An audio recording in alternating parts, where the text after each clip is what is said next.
Gretel. Max Hjortsberg is the managing director of Park County Environmental Council, where he tries to keep our world beautiful. He's also a fine poet who happens to be my brother-in-law.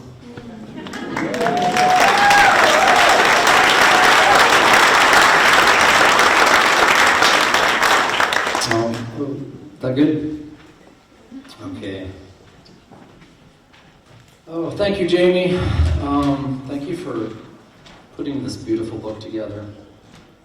And I know it honors Russell's vision and dream that he had for Clark City Press, but very much like you said in the beginning, that dream would not have been a reality without all of your hard work and so many people here tonight and who aren't here tonight too. So it really truly does honor that legacy. So when I first got this book, I excitedly went to the colored pictures in the middle, like I do with any book that has colored pictures in the middle. I don't begin reading. I always like to look at pictures. And there's this painting. Well, so Gretel just read about this painting, as it turns out. For those of you in the background, I know it's like a poster stamp, but it's an oil painting. It's called Dusk. It is of the Yellowstone River Valley and mountainside. I grew up with this painting, as you know. Hung on the living room wall, like my dad described. And it's a very dark painting. This illustration, I don't know, it doesn't do it justice in a way. I thought, it probably should have been called Night. The camera somehow magically pulled light out of this painting that I didn't know existed, or at least I don't remember. Because I remember it being very mysteriously inky and dark, almost monochromatic like some of Russell's other paintings. I also know that Russell loved his dark paintings.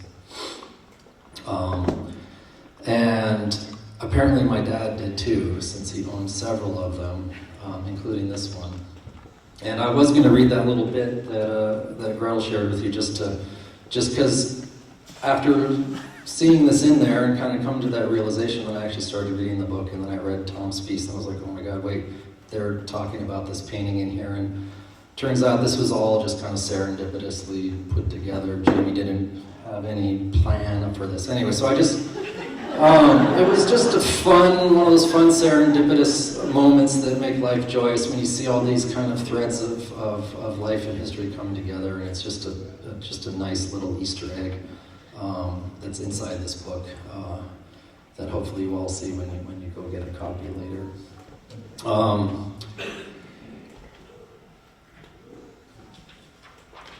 Another quick aside before, I'm going to be reading from my father has a piece in here. But before that, Jamie recently told me that she and Russell wanted to publish Falling Angel at Clark City Press. At a time when Falling Angel, which is one of my father's most well-known novels, was out of print, and it would have really been great to get it back into print, but apparently my dad needed money, and there really was none at the time. So it didn't happen, alas. But can you imagine what the illustrations would have looked like? I've been dreaming about this, like, I would have loved to see how Russell would have illustrated New York City streetscapes and voodoo reliquaries and ceremonies, and how he would have imagined and like drawn the portraits of Harry Angel or Epiphany Proudfoot. It would have really been wild. I'm sorry that never happened. Maybe another dark painting was offered in trade, and since my father already had enough, he didn't accept. But anyway, what could have been?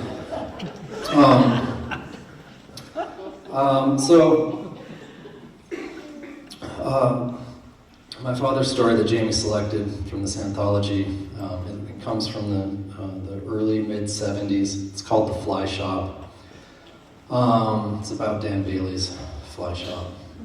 It was originally published in Esquire, back when Esquire published fly fishing stories, among other things. Also a lot of great fiction, that's no longer the case. Then it also appeared in the anthology that Russell edited, Silent Seasons. And it's just such a wonderful little snapshot of a bygone time in this town and of a Livingston institution, which we still have with us, which is wonderful. So I'm excited to read from this. Whenever I read my dad's writing, I hear his voice narrating inside my head. If you knew my dad, you'll know exactly what I'm talking about. And for those of you who never got a chance to meet my dad, just know that he had a very distinctive voice, very resonant, very distinctive timbre. It pulled you in when he wound up to tell you a story, any story from some far-flung misadventure to just going out to shovel the snow in his bathrobe and slippers. So, anyway, I'm not going to attempt to read this in his voice. But you can hear it in his writing. But this is also the first time I've read any of his work out loud to the public. So here goes nothing. So this is from The Fly Shop. It is a tried and true angling axiom that when a fisherman grows more specialized and refined in his pursuits, the equipment he needs becomes increasingly complex and varied. Hence, the proverbial barefoot boy content to catch anything that nibbles will make do with a can of worms and a bent safety pin, while a fly fisherman after trout totes dozens of fly patterns, lines, and leaders of differing weights and diameters, as well as a variety of rods, reels, waders, vests, dressings, and any number of obscure doodads whose uses can only be guessed at. It's not surprising then, considering this lifelong love affair with equipment, that a fisherman will spend almost as much time in tackle shops as he will upon a trout stream. And if a shop is not convenient, catalogs serve as a reliable armchair replacement. Now that Abercrombie has become extinct, perhaps the most renowned purveyor of fishing tackle in the country is Dan Bailey in Livingston, Montana. Over the years, Dan Bailey's Fly Shop has become something of an American institution, as the shop produces over 750,000 fishing flies annually. Chances are good that the Royal Coachman you are securing with an improved cinch knot to your 4X leader tippet first saw the light of day at the hands of the fly tyer and Bailey's. For an institution, the appearance of the place is fairly low-key. Located in a one-story green stucco building on West Park Street between Gil's Goddard, a gift store, and Lent First Taxidermy, Bailey's has less conscious decor than the average New York City dry cleaning establishment. The predominant interior feature, aside from the knotty pine paneling and numbers of mounted fish, mule deer, and the world's record stone sheep, is the Wall of Fame, a collection of several hundred wooden plaques, each embellished with the silhouette of a trout 4 pounds or over taken on a fly. Also inscribed are the names of the lucky angler and the fly used, together with the fish's exact weight and the location of the water where the catch was made. I'm going to stop there. It goes on to describe some of the misadventures of the Bailey's business, but I'll leave that for now and hand it off to the next reader. So thank you, everyone.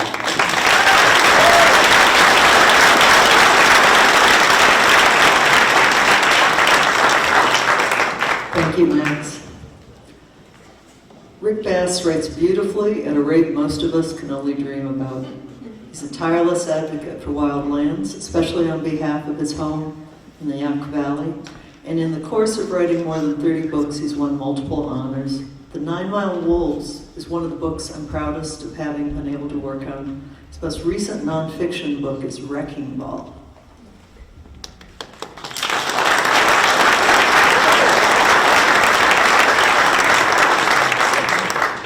Thank you all. So cool, Max, to read your dad's work, and Jamie for getting Leah's dad's life's work out here. I don't want to read. I just want to. I've been looking out at everybody and thinking, like Russ is myth, Russ is legend, and there are all these great stories that we could. I bet easily more than half the people in here knew him, living and walked around with him and knew him. And then we're going to be gone, and there'll just be these stories who people will hear stories of stories of stories, not knowing him. I mean, it's really fun to tell.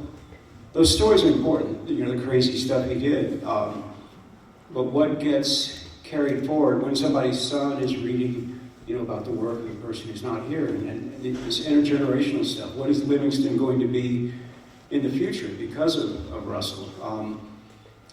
It is a downer to me to think of him being legend and myth instead of Russell, him being ever constrained and constricted to story instead of just this huge volcanic essential primal presence that he was, and has made Livingston and Paradise Valley be what it is. I mean, you've heard it said before, you see a mountain and you say, oh, it looks like a Chatham painting. He has redefined for Montanans, not redefined, he's defined for us how to engage with and look at our lives and landscape. And with regard to Clark City, it was the single most great piece of luck in my publishing life. I started to say my professional life, but let's keep it a publishing life. And that was a gift, you know, the hard scrabble barter system. I was publishing in New York, I was publishing in Boston, and things were going well.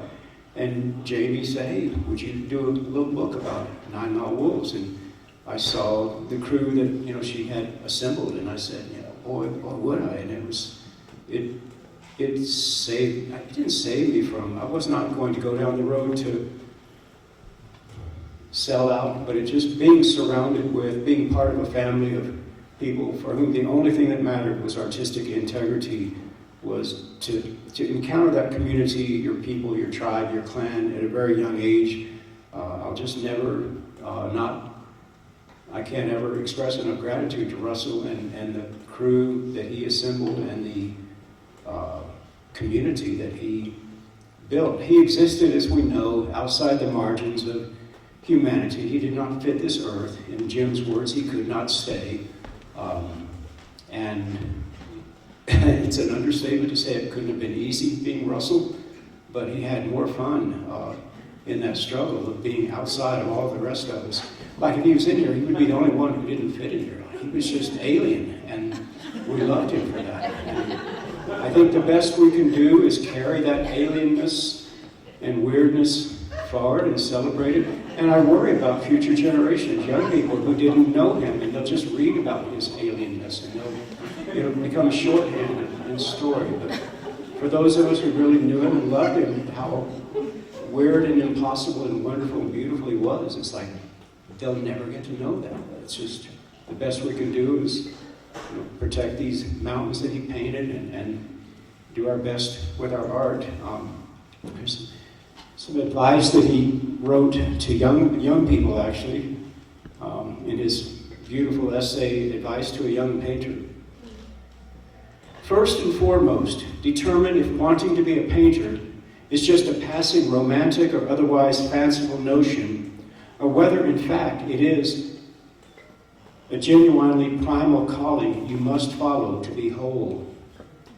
Then know what you're getting into. The number of people in America today who can understand and appreciate real painting is about the same as the number of wild condors in California. He did not fit this world, and we were so much richer for his attempts, nonetheless.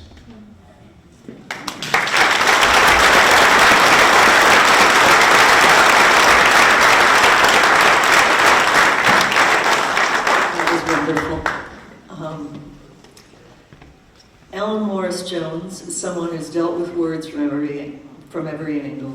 As a poet, as a novelist, and a children's book writer, as a fine essayist on craft, an acquisitions editor, a magazine editor, and a small press publisher.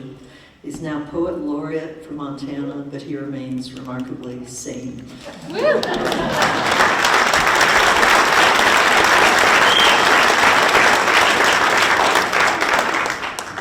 Holy moly, look at you guys. Wow.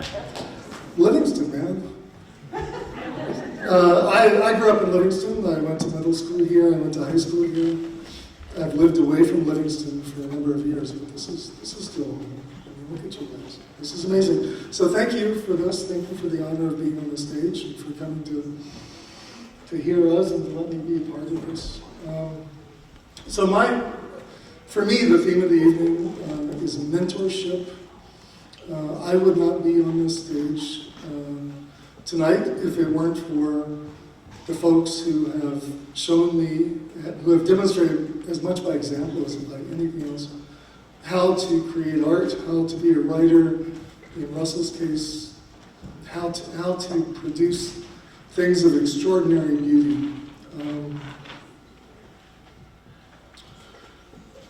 I worked with Russell from 1995 to 2000.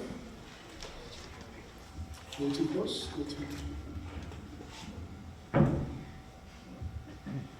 Is this better? I worked with Russell from 95 to 2000. I was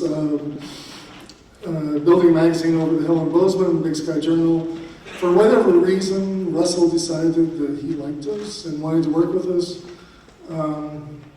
So for the next few years, I got to work very closely with him. I got to edit him when he was able to put something together for the magazine in writing, and I got to commission some artwork, mostly original sketches from him.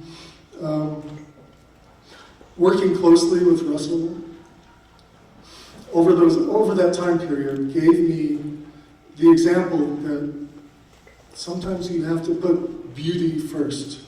It seems like others knew Russell much better than I did, but from what I could see and my experience with him, everything he did, it was beauty forward.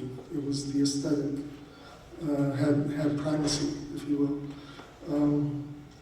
Even when he was wearing, bib overalls and wearing sweatpants. His personal upkeep, not so much, but everything else, it was beauty forward. That was a great example. So I'm going to read a poem from the book Homily by Jim Harrison. I did not know Jim well either. I met him only once. We corresponded, we spoke on the phone, face to face, just the one time. But Harrison also provided mentorship through example.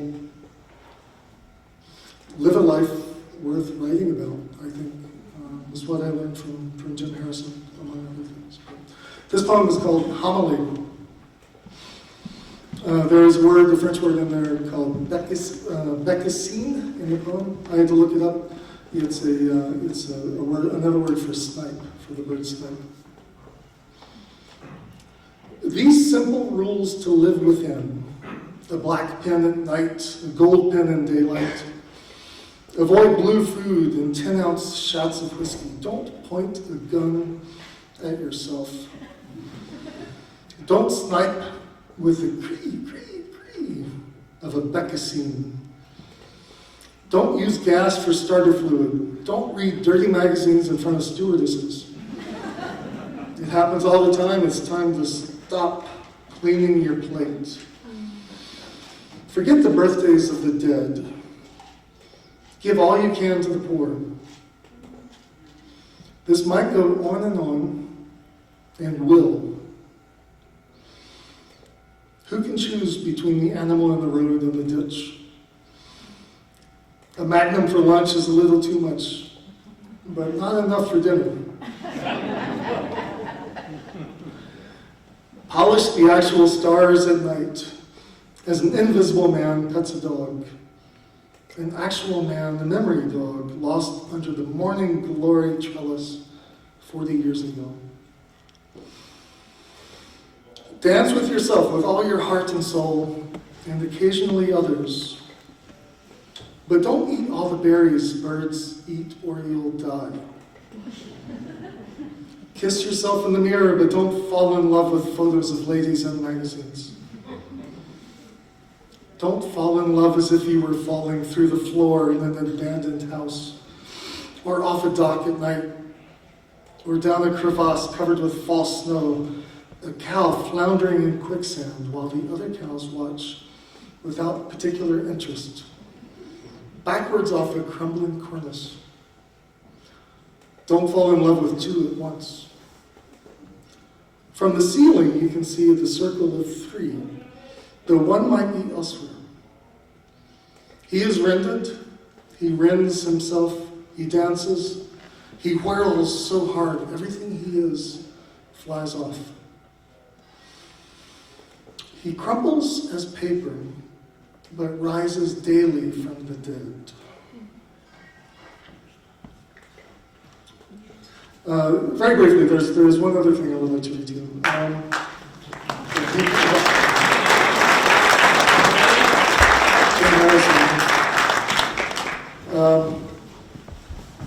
The other Jim in this book, James Cromley, I knew in Missoula. I took one of my very few writing workshops I took from Jim in the early 90s.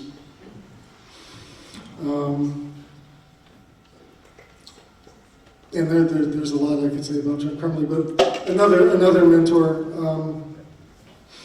and one of the finest mystery writers that not only the West but America has produced. If you guys haven't read The Last Good Kiss, man, what a book. A couple paragraphs from Jim Cromley. Back in the good old days, or at least our most recent version, the late 60s and the early 70s, every man and boy I knew had a hitchhiking hippie chick story. You couldn't go into a bar anywhere in the West without hearing half a dozen. Everybody had one.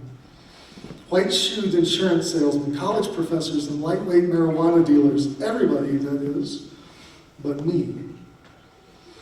For a time there, it seemed as if I were the only man in the West of an acceptable age who'd never been seduced by random sex, roadsides, and great drugs. But it happens, and it happens like this. You're sitting in your favorite afternoon bar, propped on your favorite bar stool, the one at the end, so you can watch the long-legged lady bartender for whom you've conceived a long-term, aimless lust. When she suddenly turns to you and says, "You got a car?"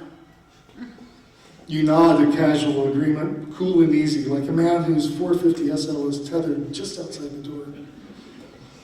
"Does it run?" she asks, having seen such casual nodding before. You reckon it does. And she drops her bar towel to the duckboards, dumps her tip glass into her purse, and says, "Well, bud, let's see some highway. I'm so bored with this job, I could scream." And to find out what happens, you have to buy the book.